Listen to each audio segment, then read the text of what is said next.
This is more about living in the time of the coronavirus epidemic.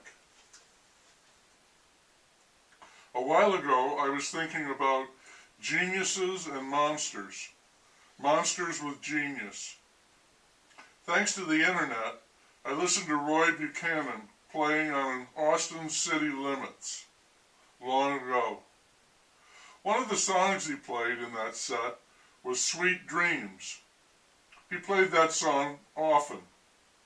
I used to think it was a sentimental song. Then I heard someone sing the lyrics. Oh boy, saddest song you could imagine. Guy loves girl, guy loses girl, and all he has left are sweet dreams of her.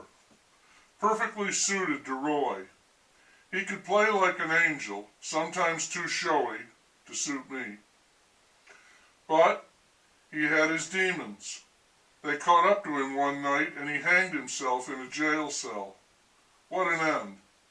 It makes me sad to think of him, as well as all the others, who slipped over the side of the ship as we were sailing towards today. They just didn't make it. Samuel Pepys here in the year 0 CE. The numbers are declining, and the State Board of Health is still running that ad with the sobbing nurses, begging us to help them. It almost makes me miss those miserable political ads. The trumpet is bashing Republicans for overriding his veto. He called them weak and tired. I think he's right. None of them possess his stamina and conviction.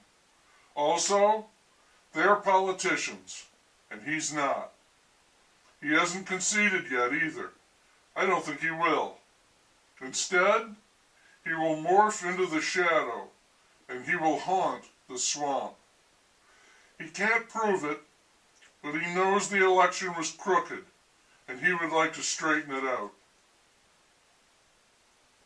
I haven't heard any more about the police shooting of the black man in Columbus, but today 2 officers involved in the Breonna Taylor shooting in Louisville left the force.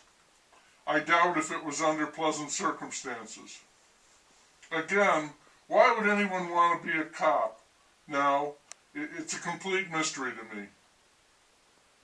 I said I didn't like Amazon. Okay, what do I like? I like people who make things. I trust them. I know they are honest. They have to be, or they could not make things. My dad was an engineer.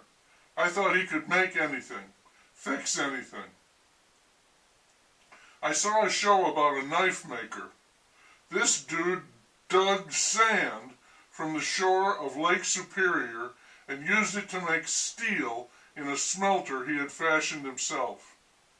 He forged that steel and made knives and razors, gorgeous stuff he shipped all over the world. He stopped making those products and is working on other projects, moving on, I think, from excellent craftsmen to artist. Great makers tend to go all in. Then I watched a movie about drum makers. They go out into the woods, cut down selected timber, and make drums. The kind of wood, the grain, the glue, it all results in a very different sound from each drum. They press veneers into plywood.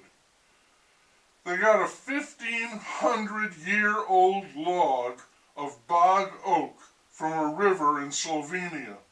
It had been buried all that time in silt, and from it they made a drum kit, just one.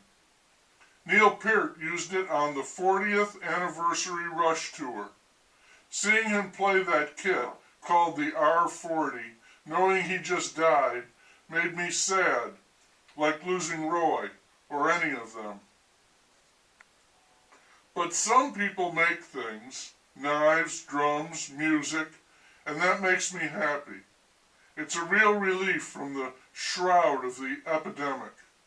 And more, while it was great to see that special, nearly majestic R40 drum kit made from the 1,500-year-old log, I also remember Ornette Coleman and his plastic saxophone. He coaxed some extraordinary music out of that, too. I had to check out the lyrics to that quintessential Rush song, Tom Sawyer, and I think I get it, and the music generated by each of the three, fantastic, full bore, so I can see how the fans could love it so much. But my problem is, I never liked Tom Sawyer. In fact, I actively disliked Tom Sawyer, on his own, and then he ruined one of my favorite books, Huck Finn. So, Neil Peart can embrace him, but he's not my warrior. That's okay. We can love different things, just so long as we love something.